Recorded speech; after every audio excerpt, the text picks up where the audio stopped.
নিজের হাতে বাবাদের গাছে কত রকমের শাকসবজি যে তুলেছি, চলুন সেই ভিডিওটাই আপনাদের সাথে শেয়ার করি। তো আসসালামু আলাইকুম। সকালে ঘুম থেকে উঠে আমার সর্বপ্রথম কাজ ছিল কুলগুলাকে শুকাতে দেওয়া। আর এগুলো কিন্তু সব টক কুল। আর এই কুলগুলাকে কিন্তু আমরা খুব স্পেশালভাবে আচার বানাবো এমন কিছু না, শুধু এই যে এরকম ফাটিয়ে গুঁড়ের ভিতরে রেখে দিব, তারপরেই কিন্তু অনেক মজার একটা আচার হয়ে যাবে।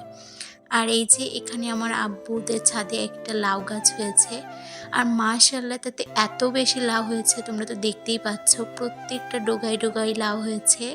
আর এই লাউগুলো কিন্তু একটাও নষ্ট হচ্ছে না, প্রত্যেকটা লাউই থেকে যাচ্ছে আলহামদুলিল্লাহ। এরপরে আমি আমার কাকিদের গাছ থেকে ছিম পাড়ছিলাম, আর এই গাছটাও কিন্তু একদমই ছাদের উপরে।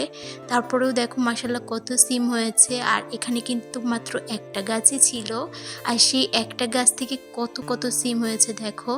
এগুলো আমার কাকি হয়তো বা বতি করতে দিবে, মানে সিমের বীজের জন্য আর কি। এই সিমগুলা বীজের জন্য রেখে দেওয়া হয়, ওইগুলাকে আমাদের এখানে বতি সিম বলে।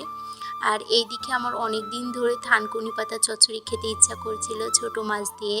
এই জন্য আমি আর আমার আম্মু চলে গেছিলাম আমাদের পুকুর পাড়ে, আর পুকুর পাড়ে এত বেশি থানকুনি হয়েছে কি আর বলবো।